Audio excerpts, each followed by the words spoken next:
ચૂંટણીમાં જીત પછી હોદ્દેદારો નીમવા માટે ભાજપ દ્વારા કવાયત શરૂ કરવામાં આવી છે। આજથી 3 દિવસ સેન્સ પ્રક્રિયાનો પ્રારંભ થશે। મેયર, ડેપ્યુટી મેયર, સ્ટેન્ડિંગ કમિટીના ચેરમેનના પદ માટે સેન્સ લેવાશે। નગરપાલિકા, જિલ્લા પંચાયત, તાલુકા પંચાયતના પ્રમુખ પદ માટે સેન્સ લેવાશે।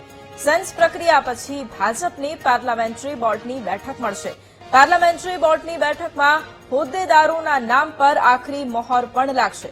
સ્થાનિક સ્વરાજ્યની ચૂંટણીનું પરિણામ આવી ચૂક્યું છે અને હવે હોદ્દેદારો નીમવા માટે ભાજપની કવાયત અને આજ મુદ્દે સંવાદદાતા મેહુલ ફોન લાઈન પર છે। મેહુલ, હવે ખાસ કરીને ભાજપ દ્વારા જે હોદ્દેદારો છે તેમની નિમણૂક કરવા માટે 3 દિવસ સેન્સ પ્રક્રિયાનો આજથી પ્રારંભ થવાનો છે। આખી આ પ્રક્રિયા શું રહેવાની છે, શું વધુ વિગતો આ મુદ્દે?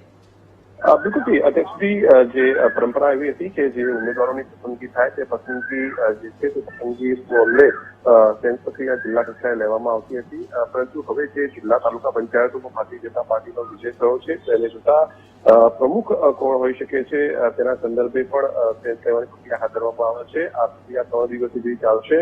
અલગ અલગ જિલ્લાઓમાં સેન્સ પ્રક્રિયા માટે હોદ્દેદારોને મોકલવામાં આવશે। સ્થાનિક કક્ષાએ જિલ્લા પ્રમુખ જે છે સંગઠનના તેમની સાથે પરામર્શ અને જે આગેવાનો સાથે પણ પરામર્શ કરવામાં આવશે અને પરામર્શના અંતે જે પણ નામો હશે તે કેન્દ્રીય પાર્લામેન્ટરી બોર્ડ છે તે પાર્લામેન્ટરી બોર્ડની અંદર મૂકવામાં આવશે। પાર્લામેન્ટરી બોર્ડ આખરી મહોર જિલ્લા તાલુકા પ્રમુખો ઉપર મારશે અને મેયરના નામ ઉપર મહોર મારશે। જી બિલકુલ, આભાર મેહુલ તમામ જાણકારી માટે।